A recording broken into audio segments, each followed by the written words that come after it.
ታሪክና ቴክኖሎጂ የሚገናኙበት የሙያ ብቃት የሚቀረጽበት ስፍራ ጀነራል ዊንጌት ፖሊቴክኒክ ኮሌጅ ለበርካታ አስርት ዓመታት የኢትዮጵያን የኢንዱስትሪ ሽግግር በሰው ኃይል ሲደግፍ ቆይቷል።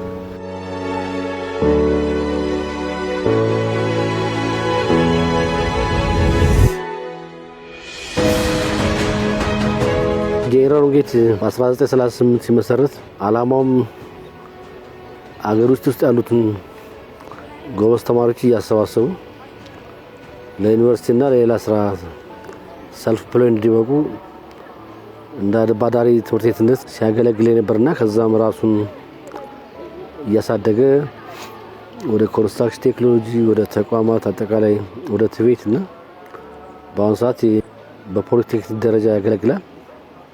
ከዛም ባሻገር በአጠቃላይ በኤሌክትሪካል ኤሌክትሮኒክስና ዲጂታል አፕሊኬሽን ላይ ደግሞ በምስራቅ አፍሪካ አጠቃላይ የልቀት ማዕከል ሆኖ እያገለገለ የሚገኝ ተቋም ሲሆን ያው እንግዲህ ከካዊ ዳራው ተነስቶ ለስልጠና ከሚያደርጋቸው ከኳሊቲ ከሪሌቫንስ እና ከኢኩዊቲ ጋር ተያይዞ እነዚህን ማዕከል አድርጎ ይንቀሳቀሳል።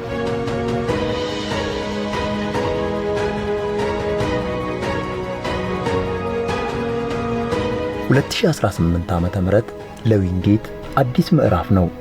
በዘንድሮ የትምህርት ዘመን በሺዎች የሚቆጠሩ አዳዲስ ተማሪዎችን ተቀብሎ በሙሉ አቅሙ ስራ ጀምሯል። አስፈላጊው ሞቢላይዜሽን ፈጥረን መጨረሻ ላይ ወደ 3638 ተማሪ ጆይን አድርጎ ተቀብለን ወደ ስልጠና አስገብተናል። ነባር ደግሞ ከ2017 ወደ 2018 የተሸጋገሩ ተማሪዎች ወይም ሰልጣኞች ወደ 2933 የሚሆኑ አሉ። አንድ ላይ ወደ 6571 ተማሪዎች እዚህ ግቢ ይገኛሉ።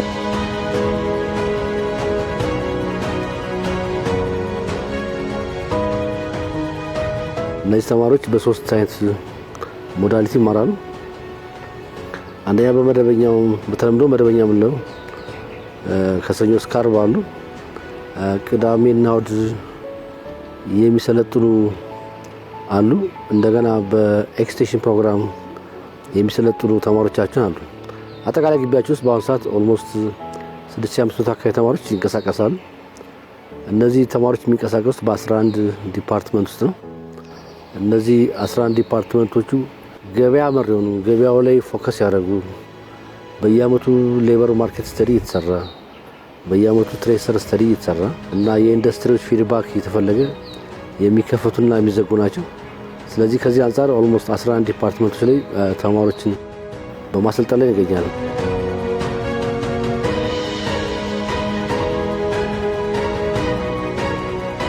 ቅበላ ሂደታችንም ጀነራል ዊንጌት ላይ ሰልጣኝ መቀበል ሌሎች ኮሌጆች መቀበል ይለያያል። እነሱም በአካባቢያቸው ከሚገኙ ትምህርት ቤቶች ላይ በጣም የጠበቀ ግንኙነት አላቸው። ዊን አፕሮች ትምህርት ቤቶችን ሄደው አንዳንድ የጥገና የተለያዩ ማሽኖችን የመስራት ሂደቶች አሉ። ተሳስረው በጋራ ነው የሚሰሩት። ስለዚህ ትምህርት ቤቶችም ለዊንጌት ያላቸው አስተሳሰብ የተሻለ ነው። ኮሌጆች ደግሞ እነሱን በመደገፍ የተለያዩ ነገሮች በማብቃት ደግሞ ይደግፋሉና ስለዚህ የቅበላቸውን ሂደት በዛ ልክ ስለሄዱበት ውጤታማ እየሆኑ ነው ያሉት።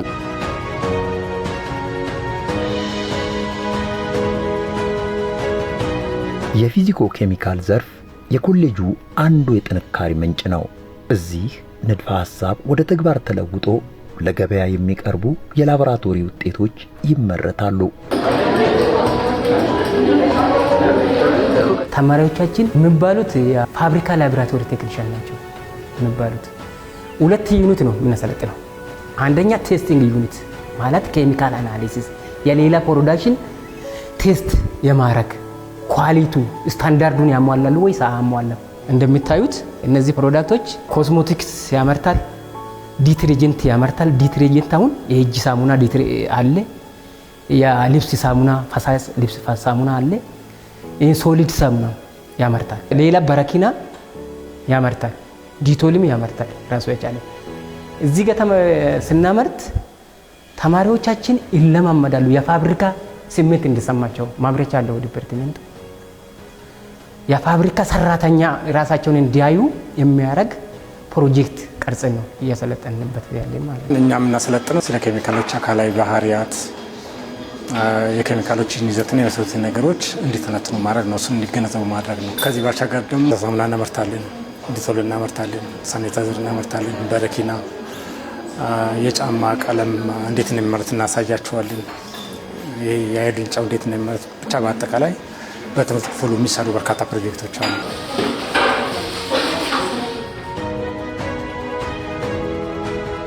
እስካሁን የሰራ ነው ላርጎችን ማምረት፣ እንደገና ደግሞ ዘይት እንዴት አድርገን ከኑግ እንዴት አድርገን ኤክስትራክት ማድረግ እንደምንችል ኤክስትራክሽን የሚባሉ ነገሮችን በደንብ እያየን ያለ ነው። ሌላው ደግሞ በተጨማሪ አልኮል እንዴት እንደሚሰራ አልኮሎቹን እንዴት መስራት እንዳለብን እነዛን ነገሮች በሂደት እየጀመረን ነው ያለ ነውና ጥሩ ሁኔታ ላይ ነው ያለው።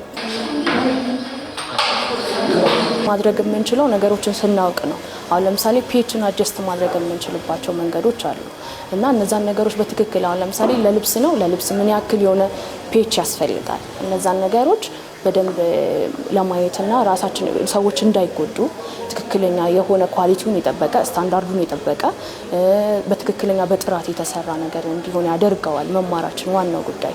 ሌላው ደግሞ አልፎ ተርፎ ያሉ ሌሎች አሁን ከላርጎ ውጭ ሌላ መድኃኒት ሊሆን ይችላል፣ የኮስሞቲክስ ነገሮች ሊሆኑ ይችላሉ። እነዛ ነገሮች ለማህበረሰቡ ጉዳት ከማድረሳቸው በፊት ይሄኛውን እውቀት ስናዳብረው ሙሉ የተሻለ ነገር ለማህበረሰቡ ማቅረብ እንችላለን። አብዛኛውን ጊዜ ኤክስፐሪመንት ነው የምንሰራው። ራሳችንን ፐርሰናል ፕሮቴክቲቭ ኢኩዊፕመንት የምንጠቀማቸው ግላቭ ሊሆን ይችላል፣ ጎግል ሊሆን ይችላል። እንደገና ደግሞ ጋወናችን ሴፍቲ ኮት የምንለው አለ፣ ሴፍቲ ሹዝ የምንላቸው ነገሮች አሉ። እነዛ ማስክ አለ። እነዛን ነገሮች በመጠበቅ ራሳችንን እንከላከላለን።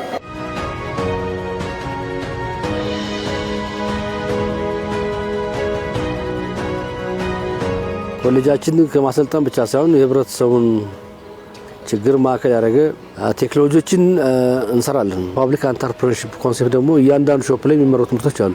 ለእኛ ግቢ ብዙ ሳሙና በየአመቱ ይገዛል፣ ብዙ በረኪና ይገዛል፣ ብዙ ዲቶል ይገዛል። አሁን አንገዛም። እዛው እኛ ፊዚካል ዲፓርትመንት ለኛ ለግቢ ያመርታል፣ ለህብረተሰቡም ይሸጣል። ስለዚህ አሁን ጥራት ያለው ላርጎ፣ ጥራት ያለው ዲቶል፣ አልኮል እነዚህ ሳሙናዎች ግቢ ውስጥ የተመረቱ ለግቢ ህብረተሰብ ይሸጣሉ፣ ለውጭ ህብረተሰብ ይሸጣሉ። ዲፓርትመንት ራሱን የሚችልበት አካሄድ እየተከተልን እንገኛለን ማለት ነው።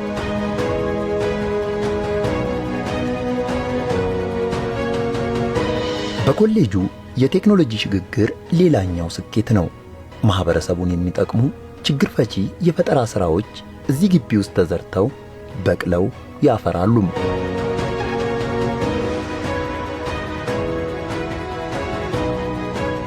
መጀመሪያ ስንገባ ስለ ኤሌክትሪክ ያለን እውቀት ብዙ ሚያና ያላለን ነበረም። እኛ የምናውቀው ማብራት ይበራል ይጠፋል። ግን እዚህ ከገባን በኋላ ሞር ስለ ኤሌክትሮኒክስ ስንል ባስ ላይ አሁን ለምሳሌ በር እንዴት እንደሚከፈት እንዴት እንደሚዘጋ ማየት እንችላለን።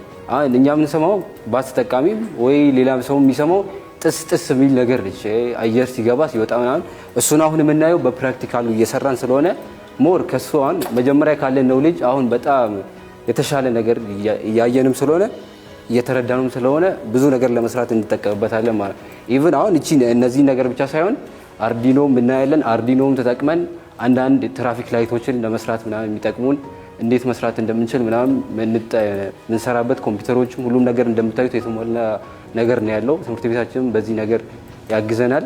እሱን እያየን አሁን ባለን ኖሌጅ ላይ አድ እያደረግን እንድንሄድ ይጠቅመናል።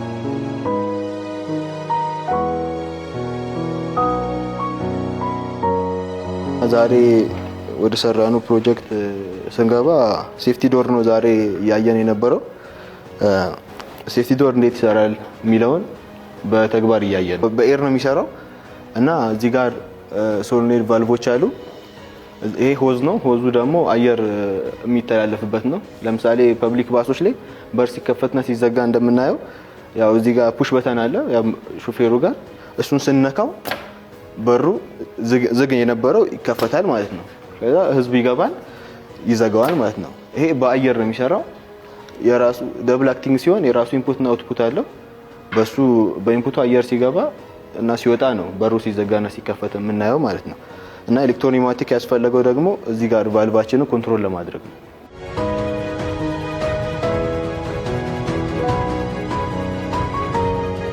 ሲማሩ ግን 70% ፕራክቲካል ነው፣ 30% ግን ቲዮሬቲካል ነው የምናሳያቸው። እዚህ የሚገቡ ልጆች ብቁ ሆነው ኢቭን ራሱ ስራ መፈለግ አይጠበቅባቸውም። ፋብሪካ ውስጥ ያሉትን ሰራተኞች አምጥተን እዚህ ስለምናሰለጥናቸው ፋብሪካ ያሉትም ሰራተኞች ይህንን ቤት ምን ያህል ንብረት፣ ምን ያህል እቃ እንዳለው፣ ምን ያህል ማቴሪያል እንዳለው ከፋብሪካ ጋር የተገናኘ እንደሆነ ስለሚያውቁ ተማሪዎቹን ቀጥታ የሚወስዷቸው ወደዛ ይሆናል ማለት ነው። ኢቭን ልጆቹም ደግሞ ፋብሪካ አንፈልግም ካሉ ደግሞ በራሳቸው መስራት የሚችሉና ብቁ ተማሪዎችን ነው የምናበቃው።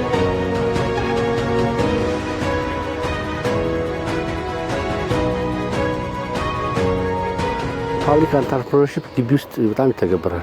ትቤት ገንዘብ ኮንሲቭ ያደርጋል የሚለውን አስተሳሰብ ብሬክ ለማድረግ የሰራ ነው። ቴክኒክና ሙያ በስልጠናው ላይ ኢንካም ጄኔሬት ማድረግ አለበት የሚል እሳቤ አለ። ስለዚህ በእያንዳንዱ ውንጌት ፒኤልሲ አለ። ውንጌት ራሱ የንግድ ፒኤልሲ አለ ራሱ ይቻላል። ከኛ ከዋናው ተቋም ጋር ሰፓሬት የሆነ ግን አጠቃላይ ለተቋሙ የራሱን ገቢ የሰበሰበ ለተቋሙ ለስልጠናው የሚደጉ ማለት ነው። ያው እንግዲህ የመንግስት ሀብት ሊሚትድ ነው፣ ለሁሉም ተካፍሎ አይደርስም። ሁሌ ከመንግስት ከመጠበቅ በራሳችን ኢንካም ጄኔሬት ያደርገን የምንፈልገው ማሽነሪ የምንፈልገውን የስልጠና ግብዓት ለማሟላት እንደዚህ አይነት ስትራቴጂ ተከትለ የፓብሊክ ኢንተርፕረነርሺፕ ኤስኤ ኬክ ይማራሉ። ኬክ ሲማሩ ኮሌጅ ሊማሩ ይችላሉ፣ ዳቦ ሊማሩ ይችላሉ። ግን በየቀኑ እዛው ላይ በር ላይ ምን አለ? ኬክ ቤት አለ ኮመርሻል። ስለዚህ የሚማሩበት ይወጣና መቶ ኬክ ወደ ገበያው ይወጣል ማለት።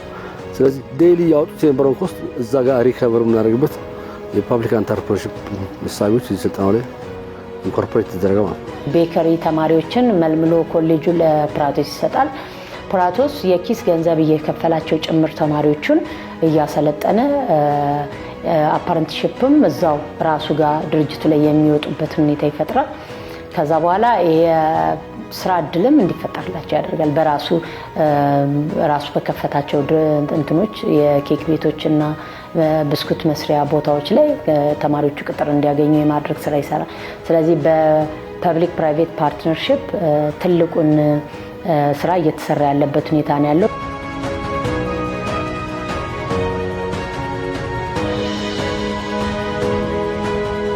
የነገውን የትራንስፖርትና የኃይል ፍላጎት ለመመለስ አውቶሞቲቭና የኤሌክትሪክ ክፍሎች በዘመናዊ መሳሪያዎች ተደራጅተዋል።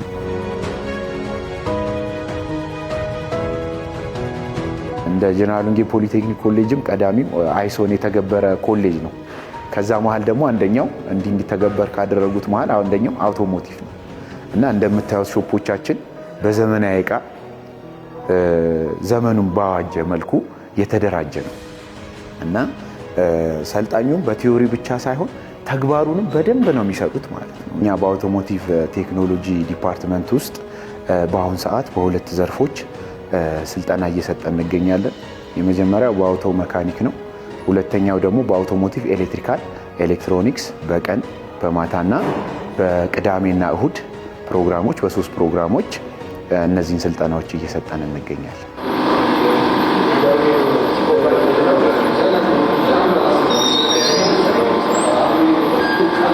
እኔ አሁን ያለሁበትኝ በአውቶ ኤሌክትሪክ ዲፓርትመንት ነው። የሁለተኛ ዓመት ተማሪ ነኝ። በዚህ ዓመትም ደግሞ ጨርሳለሁ ብዬም የምጠብቀው ይሆናል። መኪና ሜን የሆኑ ሲስተሞች አላቸው። ለምሳሌ ከመጀመሪያው ልጀምርላችሁላ ኢንጂን። ይሄኛው ባለ 4 ፒስተን ኢንጂን ነው። አንድ ፒስተኗ ማለት ነው 4 ስትሮክ ምሰራ ነች። ኢንቴክ አለ፣ ኮምፕሬስ አለ፣ ፓወር አለ፣ ኤግዞስት አለ።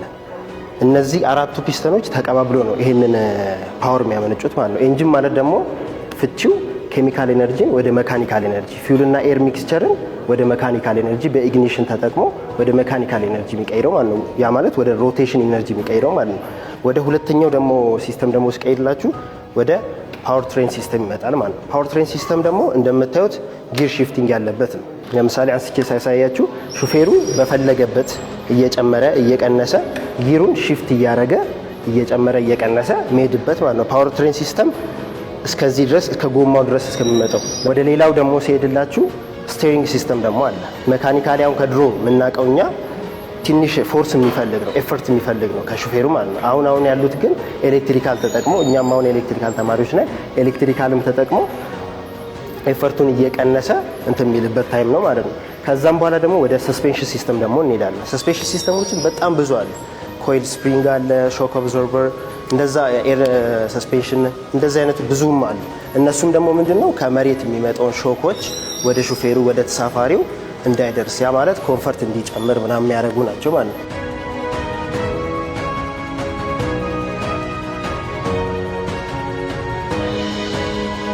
ኤሌክትሪካል ተማሪ ሲባል ጀስት ኤሌክትሪካሉ ብቻ የምንማር ይመስላችኋል። ነገር ግን መካኒካሉን ተምረን እሱ ላይ ነው የኤሌክትሪካል ፓርቶችን እየቀጠለ የምንሄድበት ማለት ነው። ከ2 ዓመት በፊት መኪና ይሄዳል ይቆማል ምን ይላል ነው እሱን ነው የማውቀው። ግን እንዴት ይሄዳል ምን ነገር ነው እየተፈጠረ ያለው ከውስጡ ምናምን የሚሉትን ነገር ማያውቁበት ታይም አለ። እኔ ግን አሁን ምን እየተፈጠረ እንዳለ ምንስ ሊካሄድ ይችላል የሚለውን ነገር ብሪፍሊ የማውቀው ነገር ነው ብዬ አስባለሁ።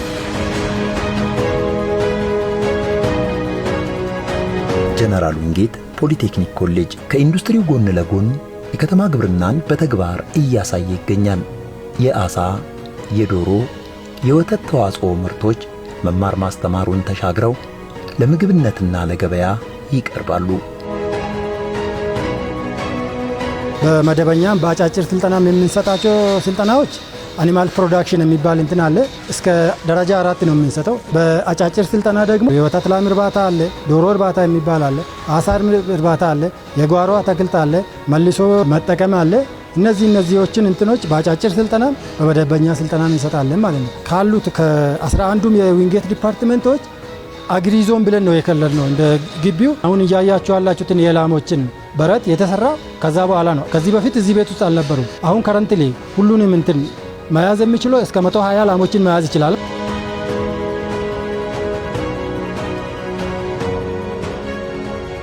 የወተት 75-80% ውሃ ነው። አንዲት ላም ውሃ አልጠጣችም ማለት ወተት አትሰጥም ማለት ነው። የስሩአውት 24 አወርስ ምን ማድረግ መቻል አለባቸው ማለት ነው።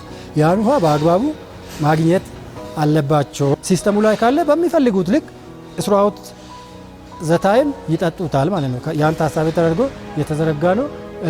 መመገባቸውም አይተ ከሆነ ለየግላቸው ነው ማለት ነው። ድርቆሽም የራሱ መጠን አለው። የጥጃ ራሱ ሳይንሳዊ ካልኩሌሽን አለው። የላም የጊደር የራሱ ካልኩሌሽን አለው።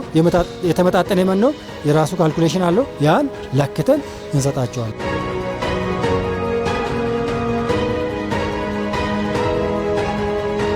ኮሌጁ የማሰልጠኛ ተቋም እስከሆነ ድረስ ስልጠና ነው የሚሰጠው። ተማሪን ልምምድ እንዲያደርግ ማድረግ ነው ማለት ነው። አሁን ለምሳሌ ወተት ማቀነባበር ኮርስ የሚያሰለጥነው አሰልጣኝ 10 ሊትር ይፈልጋለሁ ካለ ሂደቱን ጠብቆ 10 ሊትሩን ይወስዳል። ቢፈልግ አይብ ይሰራል፣ ቢፈልግ ክሬም ያወጣል። እንደየኮምፒተንሲው እንትን ማለት ነው። ያን ይሰራበታል ማለት ነው። የምንማረው በፋርም ላይቭ ስቶክ የምናረባቸው እርባታዎች ላይ ነው። ፖሊተሪ፣ አሳ እርባታ፣ ዴሪ ፋርም፣ ፋትኒንግ ብዙ አይነት ኮርሶች አሉ። ዶሮቹም ላይ ብትሄድ ኬጅ ሲስተም ነው የሚጠቀሙት። ኩስ አወጋገዱ ይሄ በኬጅ ሲስተም ስለሆነ ሮል እያደረገ ነው። ኩስ አወጋገዱ እንደዛ ነው። ደግሞ በአጭር ቦታ ላይ በጣም ብዙ ዶሮ እንድንይዝ የሚያደርግልን አንደኛው ሜትር ነው። እዚህ ተምሬ በመውጣቴ ያገኘሁት ብዙ የአረባብ ዘዴ እንዳለ እንዴት አድርጎ እዚህ ፋርም ላይ መግባት እንዳለበት አሳይቶኛል። አሪፍ የሆነ ፋርመር እንደሚወጣኝ ተስፋ አደርጋለሁ።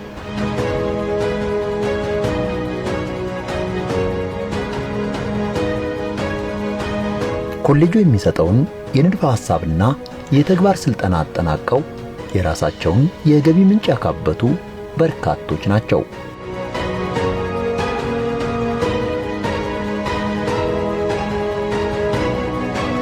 አንዱ ትልቁ ሲወቀስበት የነበረው የቴክኒክና ሙያ አሁን ያሉት ኢንዱስትሪዎች ጊዜውን የሚጠይቀውን መሰረት ያደረገ ሰልጣኝ እየወጣ አይደለም የሚል ከዚህ በፊት ሲነሳባቸው የነበሩ ኮሌጆች ናቸው። ስለዚህ ይህንን በተለይ ሊያጠብ የሚችል ይህንን ክፍተት ሊያጠብ የሚችል ጊዜውን የሚጠይቀውን የበቃ አሰልጣኝ ለማፍራት በከተማ ደረጃ ያሉት ኢንዱስትሪዎች ምንድን ነው የሚፈልጉት የሚለውን እሱን ኢንዱስትሪዎች ጋር ሄዶ ልምድ እንዲወስዱ እንዲቀስሙ የማድረግ ስራ ተሰርቷል። ከዛ ባሻገርም አሰልጣኞቻችን ያላቸው የስኪል ጋፕ ምንድን ነው የሚለው እሱን ዳሳ በመስራት በተለይም ስኪል ጋፕ የሚሞላበትን መንገድ በተለይ ከኢንዱስትሪዎቻችን ጋር የማገናኘት ስራ ተሰርቷል።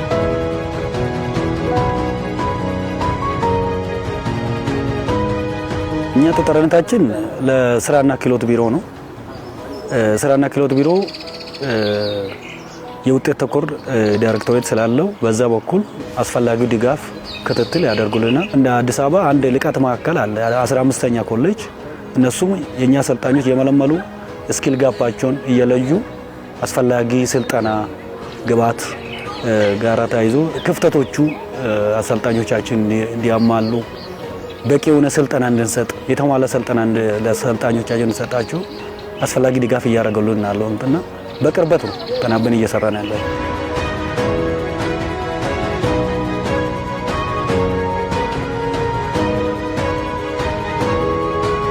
በየጊዜው አዳዲስ ነገሮች እየተፈጠሩ ነው ያሉት። እነዛን አዳዲስ ነገሮችን ለመፍጠርም እኛም በበኩላችን መብቃት መቻል አለብን። ተጨማሪ ስልጠና ማግኘት አለብን እና እኛም መደገፍ ባለባቸው መንገድ እየደገፉን ያሉት እስካሁን ድረስ ኦኤስ እና ካሪኩለም በማዘጋጀት ዙሪያ እየደገፉን ያሉት።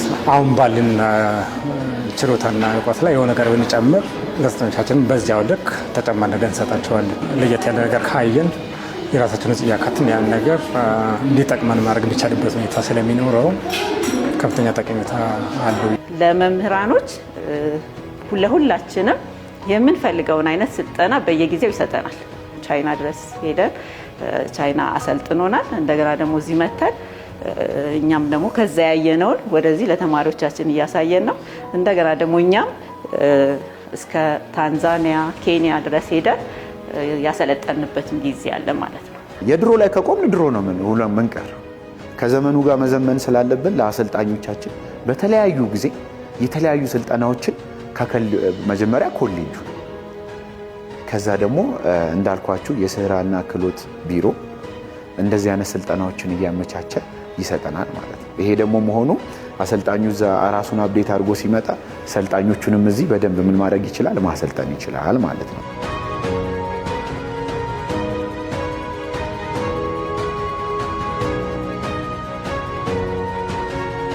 ከንድፈ ሐሳብ እስከ ተግባራዊ ስልጠና አለፍ ሲልም ኢንተርፕራይዞችን በመደገፍ ወደ ኢንዱስትሪ መር ኢኮኖሚ ለሚደረገው ጉዞ የድርሻውን እየተወጣ የሚገኘው የጀነራል ዊንጌት ፖሊቴክኒክ ኮሌጅ ተሻጋሪውን ጎዳና እያሳለጠ ይቀጥላል።